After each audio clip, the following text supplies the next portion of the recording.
On est en fin janvier 1943, le 24 janvier exactement. Elles sont 230 femmes. Elles partent pour une destination inconnue. Elles sont toutes des déportées politiques.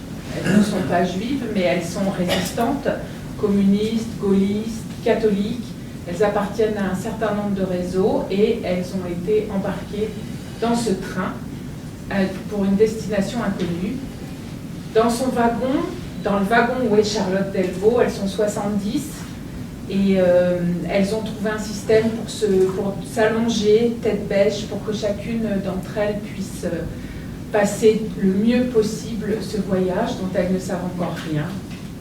Et Delvaux, quand elle en parle de ses camarades, de ses sœurs et de ce qu'elles se disent. Et elle se dit qu'elle s'en va et qu'elle s'en va sans l'homme qu'elle aime. Alors c'est un peu surprenant peut-être de commencer une conférence sur une femme aussi libre, aussi puissante que peut être Delvaux, en faisant référence à l'homme qu'elle aime, mais parce que sans lui, il n'y aurait pas eu Delvaux telle qu'on la connaît aujourd'hui. Delvaux, elle est née pas loin d'ici, enfin de l'autre côté, mais elle est née à Vigneux-sur-Seine. Elle était fille d'ouvrier, elle était elle-même, elle avait eu son brevet d'études primaire, elle a été secrétaire. C'était une petite secrétaire parisienne. On est dans le Paris des années 25, 28. Elle vit seule à Paris. Et un jour, elle rencontre un philosophe que vous reconnaîtrez, vous, parce que vous le verrez agir plus tard, c'est Henri Lefebvre. Mais à l'époque, Henri Lefebvre, qui sera un grand sociologue de mai 68, n'est rien du tout. C'est un jeune homme qui la drague sur le boulevard Saint-Michel. Et elle ne se laisse pas faire, elle a du répondant, la petite Charlotte, mais elle devient son amie. Et Henri Lefebvre l'emmène à l'université des jeunesses communistes. Elle n'a pas fait d'études, mais elle est très intelligente, elle est passionnée, elle a envie d'apprendre. Il l'emmène donc à l'université que venait de créer le Parti communiste pour nourrir l'intelligence, la formation et l'éducation des jeunes communistes. On est en 30, 31, 32. Et là, sur les bancs de cette fac un peu spéciale, Charlotte Delvaux rencontre donc celui qui deviendra son mari, qui s'appelle Georges Dudac. Georges Dudac, lui, c'est un militant passionné. Il a 25 ans, mais ça fait des années qu'il est militant au PC. Il n'a qu'un but dans la vie, c'est devenir permanent du Parti communiste. C'est un jeune homme brillant. Il tombe amoureux et il se marie. Et si j'introduis Georges pour commencer, c'est parce que dans toute la formation de ce que va être Delvaux, Georges Dudac est à l'origine et de ses connaissances et de sa formation, je dirais presque philosophique, de la vie. Ils vont s'engager tous les deux, ils vont prendre évidemment part aux victoires du Front populaire, vous les imaginez, ils ont 25 ans, c'est vraiment des jeunes gens qui portent tout l'espoir que représentent les grèves de 36, le Front populaire en France. Ils sont engagés aussi pour le Front populaire espagnol, le moment venu. Charlotte, à l'époque, elle est la secrétaire de Louis Jouvet. Depuis 1937, elle l'a séduit en faisant une interview pour un journal communiste, il l'a embauchée. Elle est celle qui l'accompagne au conservatoire d'art dramatique où il est donc permanent, il est professeur. Et elle, pendant les 4 heures que durent ses cours, elle prend en note tout ce qu'il dit aux jeunes et elle est revenue à son bureau l'après-midi, elle met tout ça au propre. En fait, tout ce qu'on connaît de Louis Jouvet aujourd'hui, et notamment ses livres, les livres qui sont destinés aux acteurs et aux étudiants en théâtre, sont l'œuvre, la réécriture de Charlotte Delvaux de ce qu'elle a pu voir avec Jouvet. Et puis bon, ils sont donc pris dans la tourmente, vous vous en doutez bien, de 1939, c'est-à-dire que le Parti communiste français est interdit, ils entrent tous les deux dans la clandestinité, et pendant 3 mois. Et au terme de ces 3 mois-là, ils sont arrêtés par la police française. Ils tombent avec le réseau auquel ils appartenaient, qui est le réseau Politzer, qui est le réseau qui gérait les intellectuels communistes français. C'est le réseau qui imprimait les belles lettres, c'est le réseau qui faisait le lien avec des gens comme Aragon, qui étaient en zone libre. Ce réseau-là tombe en 2 mois, entre janvier et mars 42, et ils sont tous arrêtés par la police française, je le répète, pas la Gestapo, les brigades spéciales de la police française. Georges et Charlotte sont séparés, les hommes et les femmes sont tous à la santé, mais pas dans les mêmes locaux. Et un matin de mai, Charlotte est appelée. Elle a l'autorisation, le droit de voir Georges. Elle le raconte, on va l'entendre. Elle raconte dans une de ses pièces la scène où elle a 1 heure pour dire adieu à l'homme qu'elle aime, qui va être fusillé quelques heures plus tard au Mont Valérien.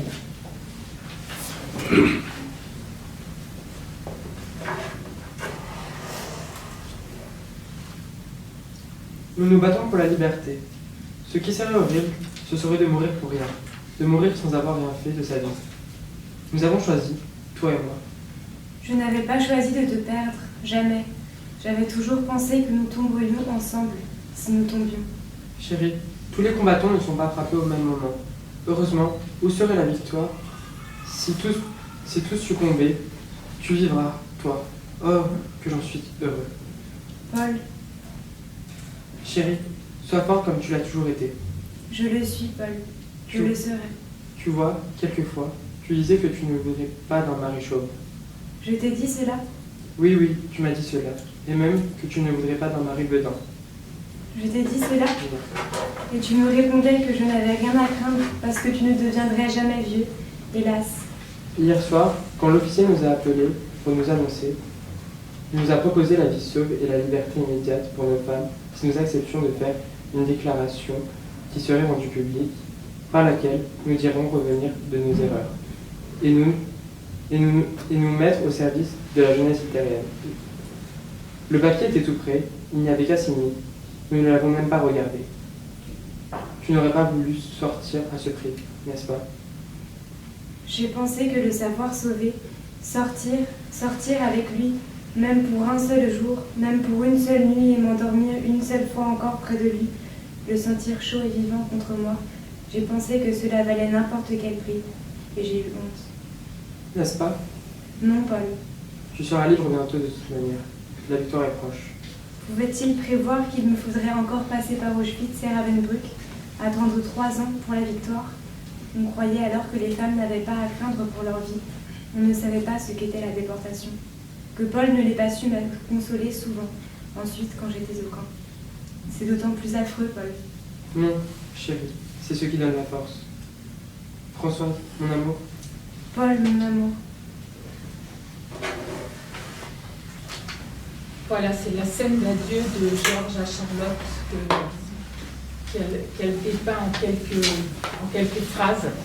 Vous avez déjà un premier aperçu de cette écriture où il n'y a vraiment pas de pathos, où il n'y a pas de... Voilà, elle ne s'appuie sur rien qui puisse solliciter notre émotion de façon trop forte. Elle y va droit avec ses mots. Et vous verrez dans les textes tout à l'heure sur Auschwitz que c'est aussi une de ses grandes forces. C'est-à-dire qu'elle semble parler sans émotion et du coup, elle éveille instantanément la nôtre. Alors après la mort de Georges, Charlotte Delbo va passer encore 6 mois en prison, non pas à la Santé, mais au fort de Romainville, où sont réunis donc tous les tous les prisonniers politiques, hommes et femmes.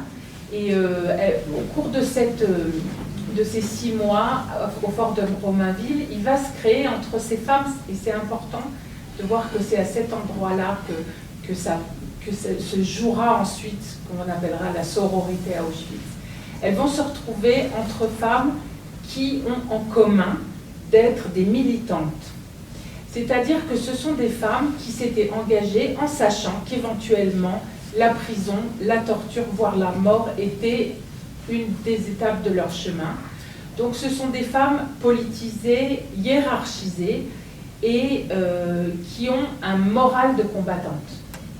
À Romainville, l'une des premières choses qu'elles vont faire pendant les 6 mois qu'elles vont y passer, c'est de créer une forme d'université populaire d'échange de savoir, où chacune d'entre elles, avec sa compétence et son talent, va enseigner aux autres ce qu'elle sait. Alors Charlotte, évidemment, ce qu'elle sait, c'est le théâtre. Hein.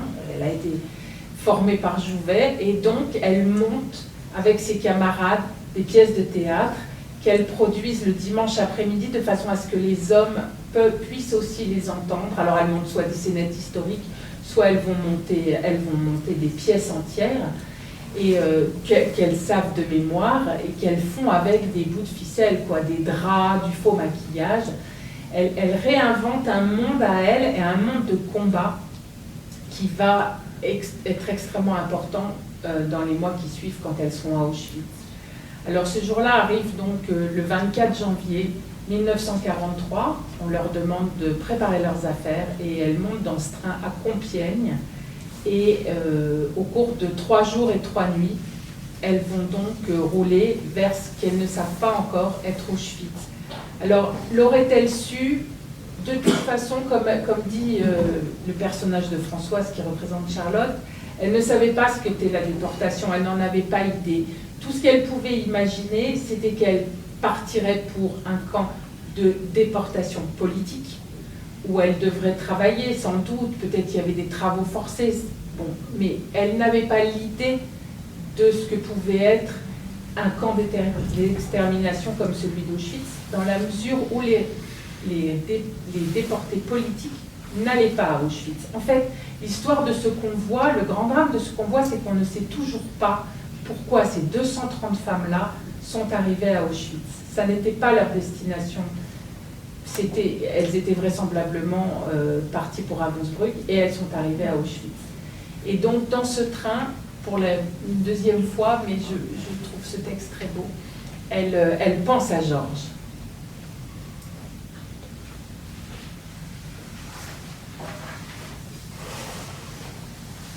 Je lui disais, mon jeune arbre, il était beau comme un pain. La première fois que je le vis, sa peau était si douce. La première fois que je l'ai étreigné, et toutes les autres fois, si douce, que d'y penser aujourd'hui me fait comme lorsqu'on ne se sent plus sa bouche. Je lui disais, mon jeune arbre, lisse et droit. Quand je le serrais contre moi, je pensais au vent, à un boulot ou à un frêne. Quand il me serrait dans ses bras, je pensais plus à rien. Qu'il est nu, celui qui part, nu dans ses yeux, nu dans sa chair. Celui qui part à la guerre, qu'il est nu. Celui qui part, nu dans son cœur, nu dans son corps. Celui qui part à la mort.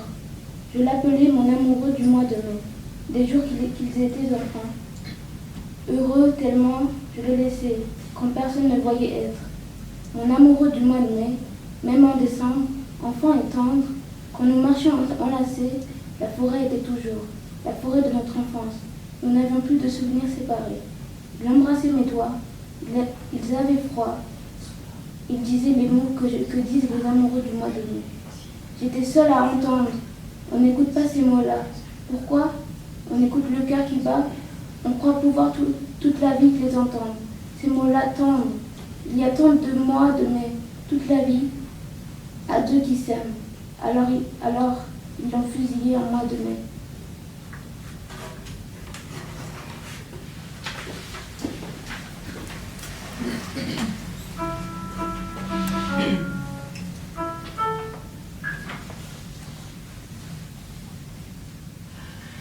Amis, entends-tu le vol noir des corbeaux sur nos plaines, sur nos plaines? Amis, entends-tu les cris sourds du pays qu'on enchaîne, qu'on enchaîne? Oh, et partisans, ouvriers et paysans, c'est l'alarme, c'est l'alarme. Ce soir, l'ennemi connaîtra les prix des sangs et des larmes, et des larmes. C'est nous qui brisons les barreaux des prisons pour nos frères, pour nos frères. La haine à nos trousses, c'est la femme qui nous pousse, la misère, la misère. Il y a des pays où les gens près des lits font des rêves,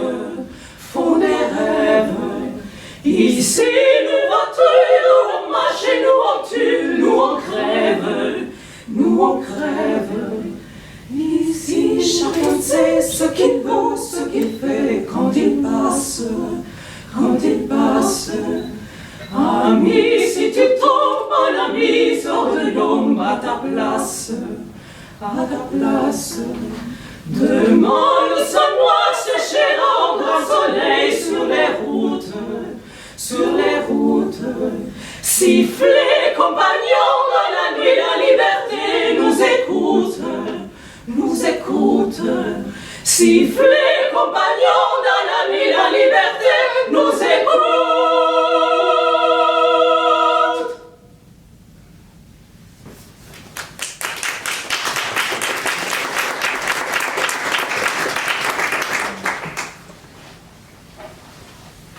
À l'arrivée à Auschwitz, donc ces 230 femmes ne savent pas ce qui les attend. À l'endroit où elles se font tondre, où elles se font tatouer leur numéro de matricule, où on leur enlève leurs vêtements, elles en parlent avec les femmes qui font ça, et notamment l'une d'entre elles qui les tond et qui leur dit « Vous êtes combien ?» Et elle dit « Ben, on est à peu près 200 ». Et elle dit dans 8 jours, la moitié sera morte. Et les femmes entendent ça et elles disent mais enfin, de quoi est-ce qu'on peut mourir quoi? Enfin voilà quoi, on est solide, on a 25 ans, on est jeune, ça sera peut-être pas facile, mais on meurt pas comme ça. Et la femme qui les tond leur dit ici, on meurt à cause de l'appel.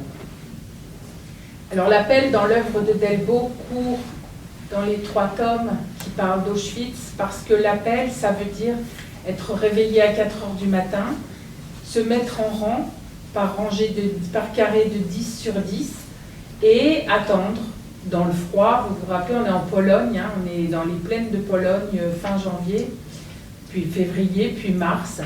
Et c'est tous les matins la même chose. Et on attend que les nazis sortent les mourantes ou les mortes des baraques et fassent l'appel. Et fassent l'appel avec des numéros en allemand qu'on n'a pas toujours retenus, qu'on n'a pas toujours le temps de retenir. Donc ils recommencent et ils recommencent. Un appel, ça dure entre 4 et 5 heures tous les matins, de 4 heures du matin donc à 8 heures, debout dans la neige, debout dans le froid, et celles qui tombent sont sorties du rang et envoyées aux chambres à gaz. Cet appel, il va culminer une semaine après l'arrivée des femmes du convoi du 24 janvier 1943. Et il va durer toute la journée. En fait, les SS vont décider de de nettoyer le camp, et donc l'appel va durer de 4 heures du matin à 18 heures, donc dans la neige, le 7 février 1943. Et les femmes qui survivront à cet appel-là, sur les 230 du convoi, seront quasiment celles qui vont arriver au terme des 27 mois de déportation qui les attendent. C'est-à-dire que les 2 tiers du convoi vont mourir à Auschwitz 8 jours après leur arrivée, dans ce qu'on a appelé la course. Parce que cette course-là, c'est qu'à l'issue de ces 15 heures debout dans le froid glacial, on les a fait courir, et que celles qui couraient et qui tombaient étaient exécutées sur place. Donc à l'issue du 7 février 1943, sur les 230 qui étaient arrivés, il en reste déjà plus que 55. Le texte que vous allez entendre maintenant, c'est un texte particulier dans l'œuvre de Delbo, parce que comme je vous disais tout à l'heure, elle n'était pas juive. C'est un des reproches qu'on a pu lui faire, c'est-à-dire qu'on a pu lui dire mais quelle est la légitimité d'Auschwitz à travers une femme qui n'était pas juive. Et c'est le texte avec lequel elle a répondu à ces critiques-là.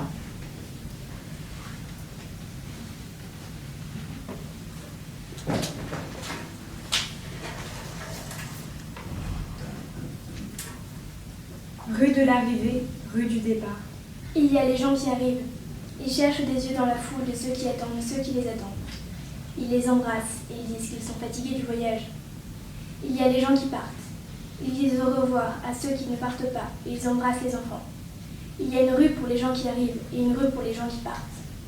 Il y a un café qui s'appelle à l'arrivée. Il y a un café qui s'appelle au départ. Il y a des gens qui arrivent et il y a des gens qui partent. Mais il est une gare où ceux-là qui arrivent sont justement ceux-là qui partent.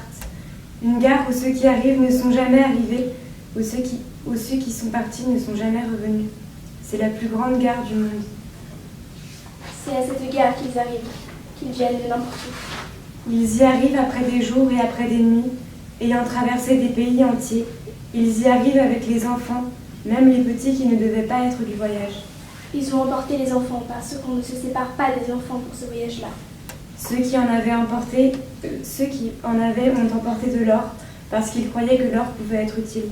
Tous ont emporté ce qu'ils avaient de plus cher, parce qu'il ne faut pas laisser ce qui est cher quand on part au loin. Tous ont emporté leur vie. C'était surtout sa vie qu'il fallait prendre avec soi. Et quand ils arrivent, ils croient qu'ils sont arrivés en enfer. Possible. Pourtant, ils n'y croyaient pas. Ils ignoraient qu'on prit le train pour l'enfer. Et puis, puisqu'ils y sont, ils s'arment et se sentent prêts à l'affronter. Avec les enfants, les femmes, les vieux parents, avec les souvenirs de famille et les papiers de famille. Ils ne savent pas qu'à cette guerre-là, on n'arrive pas. Ils attendent le pire. Ils n'attendent pas l'inconcevable.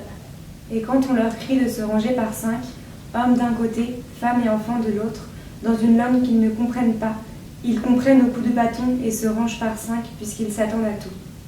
Les mères gardent les enfants contre elles. Elles tremblaient qu'ils leur fussent enlevés, parce que les enfants ont faim et soif et sont chiffonnés de leur sommeil à travers tant de pays. Enfin on arrive, elles vont pouvoir s'occuper d'eux. Et quand on leur crie de laisser les paquets, les édredons et les souvenirs sur le quai, ils les laissent parce qu'ils doivent s'attendre à tout et ne veulent s'étonner de rien. Ils disent « on verra bien ». Ils ont déjà tant vu et ils sont fatigués du voyage. La gare n'est pas une gare, c'est la fin d'un rail. Ils regardent et ils sont éprouvés par la désolation autour d'eux. Au départ de France, D'Ukraine, d'Albanie, de Belgique, de Slovaquie, d'Italie, de Hongrie, du Péloponnèse, de Hollande, de Macédoine, d'Autriche, d'Herzégovine des bords de la mer Noire, et des bords de la mer Baltique des bords de la Méditerranée. et des bords de la Vistule. Ils voudraient savoir où ils sont. Ils ne savent pas que c'est ici le centre de l'Europe. Ils cherchent la plaque de la gare. C'est une gare qui n'a pas de nom. Une gare qui pour eux n'aura jamais de nom. Il y a ceux qui viennent de Varsovie, avec de grands châles et des baluchons noués. Il y a ceux qui viennent de Zagreb, les femmes avec des mouchoirs sur la tête. Il y a ceux qui viennent du Danube, avec des tricots faits à la veillée dans des laines multicolores. Il y a ceux qui viennent de Grèce. Ils ont emporté des olives noires et du rahat de combe. Il y a ceux qui viennent de Monte-Carlo, les étés au casino. Ils sont en frac avec un plastron que le voyage a tout cassé. Ils ont des ventres et ils sont chauves. Ce sont de gros banquiers qui jouaient à la banque. Il y a des mariés qui sortaient de la synagogue avec la mariée en blanc et en voile toute fripée d'avoir couché à même le plancher du wagon. Le marié en noir et en tube, les gants salis, les parents et les invités, les femmes avec des sacs à perles, qui tous regrettent de n'avoir pu passer à la maison mettre un costume moins fragile. Le rabbin se tient droit et marche le premier. Il a toujours été un exemple pour les autres. Il y a les fillettes d'un pensionnat avec leurs jupes plissées toutes pareilles, leurs chapeaux à ruban bleu qui flottent. Elles tirent bien leurs chaussettes en descendant. Et elles vont gentiment par 5, comme à la promenade du jeudi, se tenant par la main et ne sachant. Que peut-on faire aux petites filles d'un pensionnat qui sont avec la maîtresse? La maîtresse leur dit « Soyons sages les petites ».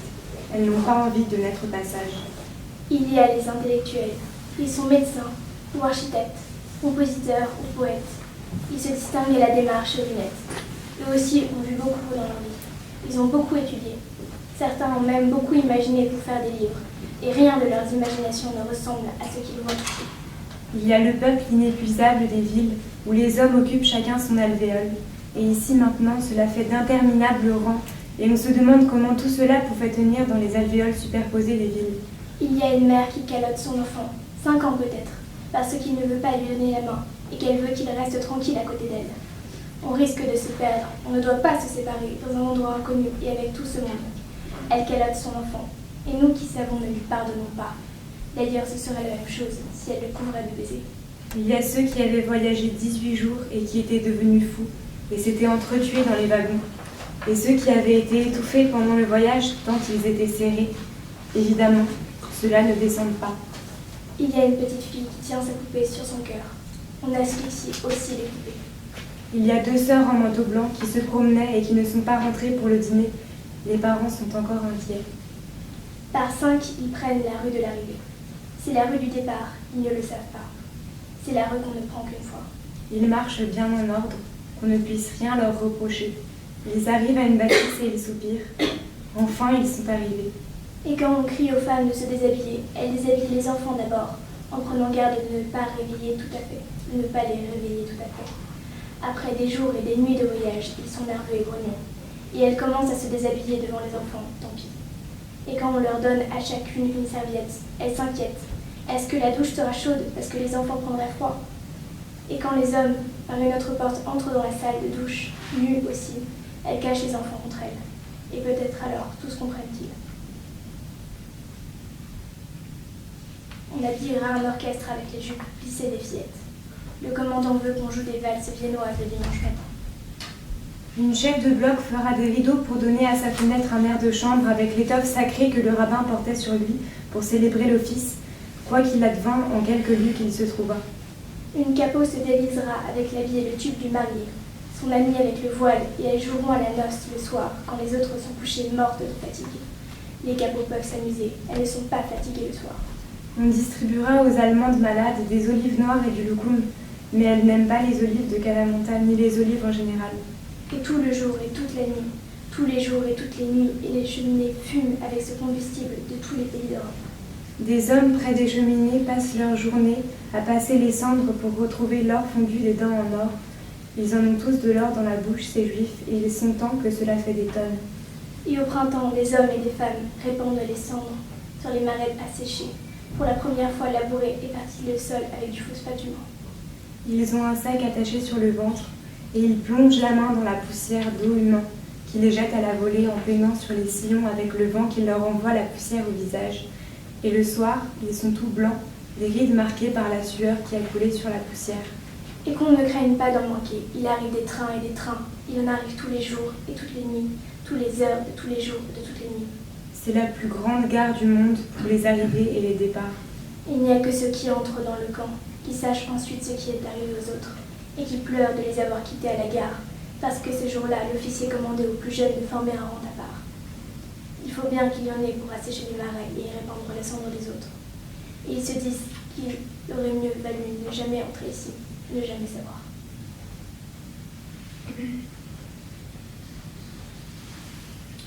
Voilà la réponse de Charlotte Delbo à ceux qui disaient qu'elle n'avait pas droit à la parole aux Juifs. Elle dira tout le temps la différence entre les Juifs et nous, c'est que nous, on avait une chance de s'en sortir. Alors les déportés politiques sont donc condamnés aux travaux forcés. Alors, en fait, Auschwitz-Birkenau était un immense marais. Elle le raconte un petit peu dans le poème que vous venez d'entendre, c'est-à-dire qu'il fallait assécher les marais. Donc c'est à ça que sont condamnées les femmes, des travaux très lourds, des travaux très difficiles, où aucune faiblesse n'est permise. Dès qu'on tombe, on est tué sur le bord de la route. Et vous allez entendre juste un extrait du texte qui s'appelle Le Marais et qui raconte comment elle travaillait. C'est le jour. Le marais pâlit une clarté nébuleuse et froide avec les rayons jaunes du soleil qui percent la brume. Le marais redevient liquide sous le soleil qui a dissipé maintenant tout le brouillard. C'est le jour, tout à fait. C'est le jour sous le marais où brillent de grands roseaux dorés. C'est le jour sur le marais où s'épuisent des insectes aux yeux d'épouvante. La bêche est de plus en plus lourde. Les porteuses portent la trague de plus en plus bas. C'est le jour sur le marais où meurent des insectes à la forme humaine. La trague devient impossible à soulever. C'est le jour pour jusqu'à la fin du jour. La faim, la fièvre, la soif. C'est le jour pour jusqu'au soir. Les reins sont blocs de douleur. C'est le jour pour jusqu'à la nuit. Les mains glacées, les pieds glacés. C'est le jour sur le marais où le soleil fait étinceler au loin des formes d'arbres dans leur sueur de cuivre. C'est le jour pour toute une éternité. Tous les matins, c'est une forme d'éternité, c'est juste grignoter chaque jour. On entendra tout à l'heure un autre texte où elle se demande régulièrement pourquoi, à quoi ça sert, pourquoi on est là et pourquoi est-ce que ça vaut le coup de survivre. Et pour toutes ces femmes, pour toutes celles qui ont survécu, il n'y a qu'une raison de se battre à Auschwitz, il n'y a qu'une raison de rentrer, c'est pour raconter. À tour de rôle, elles se désignent les unes les autres. Elles disent c'est toi qui rentreras parce que tu es la plus jeune, mais la plus jeune, la jeunesse n'empêche pas la mort. Après, elles disent c'est toi qui rentreras parce que tu es la plus riche ou tu es la plus intelligente. Et puis, ça se resserre, et un jour, Charlotte s'entend dire, tu sais, en fait, c'est toi qui rentreras et c'est toi qui raconteras, parce que toi, tu sais raconter. Parce que toi, tu as les mots, parce que toi, tu connais les grands auteurs, donc toi, tu pourras raconter. Et Charlotte se trouve investie de cette responsabilité-là.